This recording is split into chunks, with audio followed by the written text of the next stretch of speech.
Hey guys, welcome back to markdillon.com, or if you're watching this on my YouTube channel, thank you for that. If you're on YouTube, do me a big favor and click subscribe. I would really appreciate that. This is my second video back after a very long, very relaxing vacation. I have a ton of questions I need to get caught up with to answer for you guys. But if you have questions for me, the best way to get them to me is to send them through markdillon.com, the contact me link up there. I generally will read comments on YouTube and Facebook and Twitter and all of that, but the best way to make sure that I see your question is to go to my website and click contact me and send it that way. So, this is a easy question, so I figured I would knock it out before I go to the gym, and that's all the more appropriate because it is a workout-related question. Brian says, I really enjoy your YouTube videos and your other work. I've admired your body since I first saw you. I've been working out for about a year now and seeing some good progress. Nothing like you, but I'm proud to take my shirt off. I've been thinking about ordering some supplements. What do you recommend? Do you think I should take a pro hormone? One of my friends said it works very well and really increased his strength. If you could, share your workout schedule. That would be great. All right, Brian. Well, first of all, thank you for the compliment. I appreciate that. As far as my workout schedule, that's a tricky one because I really don't have a fixed workout schedule or a workout routine even. I tend to train instinctively based on how I feel that particular day. For example, if I say, well, Tuesday I'm going to do legs, and Tuesday rolls around and I go into the gym and my knees are bothering me a little bit, or I'm just not feeling legs, well, I say, okay, I'm going to do something else where I feel like I will get a more productive use of my gym time. I don't like to be locked into a fixed workout schedule. I think you will get better results when you learn to train instinctively. And also, even when I go into the gym, I may know that I'm going to do chest, but I don't really decide what chest exercises I'm going to do until I get in there and I start kind of feeling myself out and say, how do I feel today? Are my shoulders feeling good? Do I want to go really heavy with the free weights? Do I have a lot of energy? Or maybe I say, geez, my shoulder's bothering me, my elbow's bothering me a little bit. I better back off the really heavy weight, maybe focus a little bit more on machines. So I think after a while, once you've built up your exercise repertoire, your exercise arsenal, so to speak, and you figure out a number of different machine exercises, cable exercises, free weight exercises that work for your target muscle, when you go in there, you're able to train instinctively because you have a wide variety of things to choose from that will work for you based on how you feel that particular day. Now, at the 1 year point, I think it is still good to have a fixed routine, so you're doing the right thing. But I would just encourage you that as you progress, you learn to train more instinctively. As a general guideline, I try to give myself 3 days off between working the same body part out. So if I do chest on a Monday, I probably won't do it until Friday or Saturday.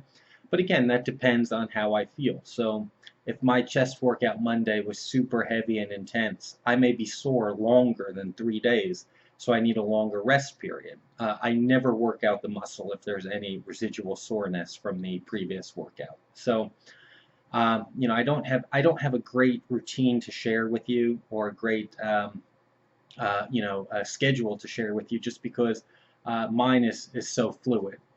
There are friends that I help develop schedules for and routines for, but I know their body type. I know what works best for them, so I'll help them develop a workout schedule and workout routine. But since I don't know you, I can't really tell you what I think is best for you.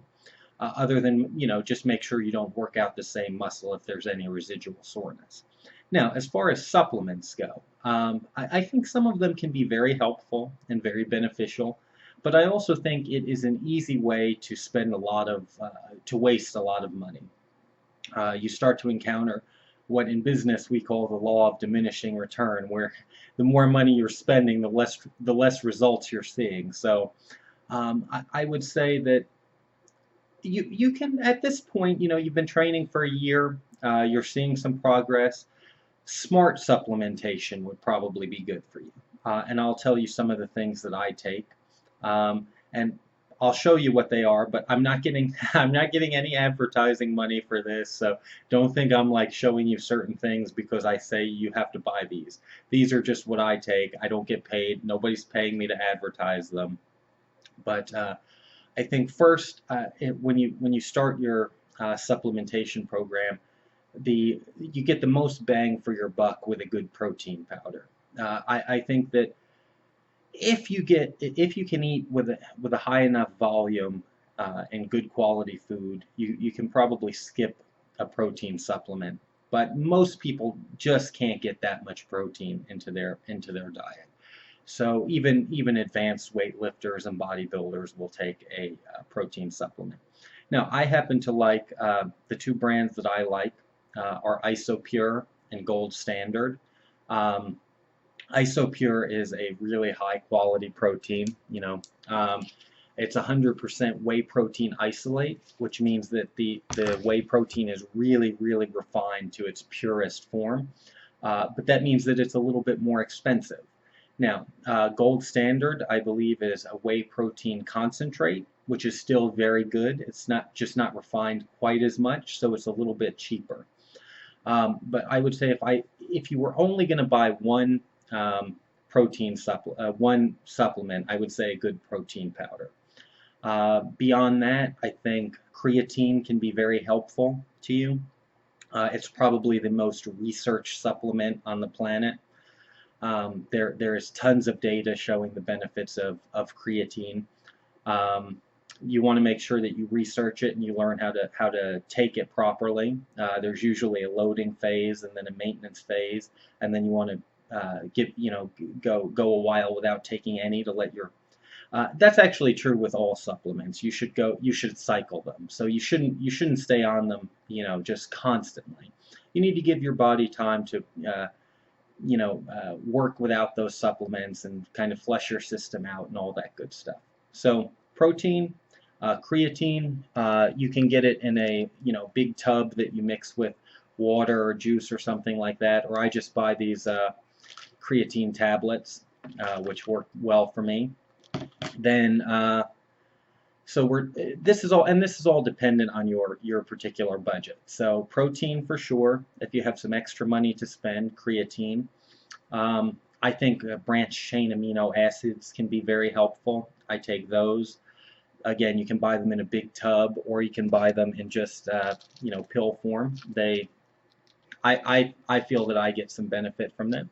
And then finally, if you do some heavy weight training, I think a glutamine supplement does help, and I take that. So these are things that I actually take. I spend my money on, and I think you would see some benefit from that.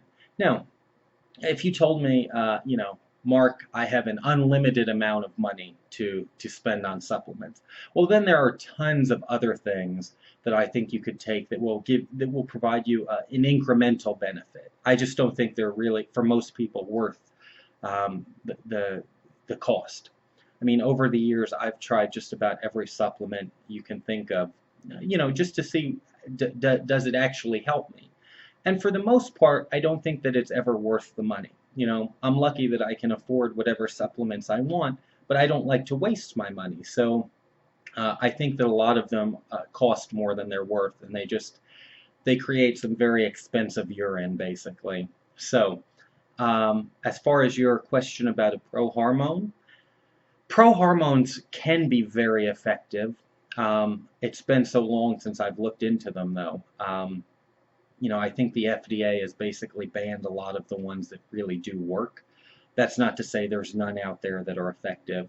I tried pro hormones a couple times when I was younger. There were some good ones still available online. I think the best pro hormone ever made was something called Superdrol. And I was a skeptic at first. I mean, when I was a younger, I was always really strong. I mean, I was 20 years old and bench pressing 405 pounds, and I never thought I needed anything. I was all natural, and meaning no steroids or anything like that. But then a lot of the guys at my gym were taking pro hormones, and I thought, geez, I mean, that's a placebo effect. But then I started to look, and I was like, wow, they're making some good progress. Maybe I'll give this a try. And I did, and I did really, really see noticeable gains. And pro hormones were, uh, at that time, not that expensive. I don't know what they cost now. But if you're going to take one, you really do want to research it. You want to learn about the side effects. Many of them actually convert in, they're called pre-steroids, and they actually convert to a steroid once they're in your body. And there can be some serious side effects from that. So whatever it is you take, you want to make sure you really research, you learn the dosage you need to take, whatever the possible side effects are. And of course, I have to tell you, you should probably discuss it with your doctor. So Brian, there you go. Oh, one more thing. I think a lot of guys have become obsessed with pre-workout supplements. Um, if you think that helps you as far as your motivation and your energy, you can invest in a good pre-workout supplement. But basically, it's just a massive dose of caffeine. And I don't think that's a good idea to be taking every day, because you end up crashing afterwards.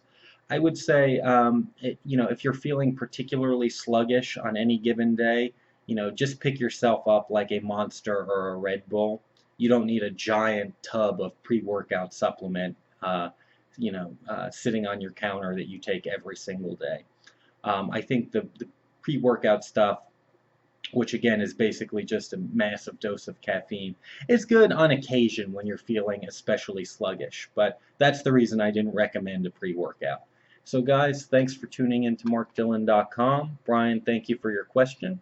And don't forget to subscribe to my channel.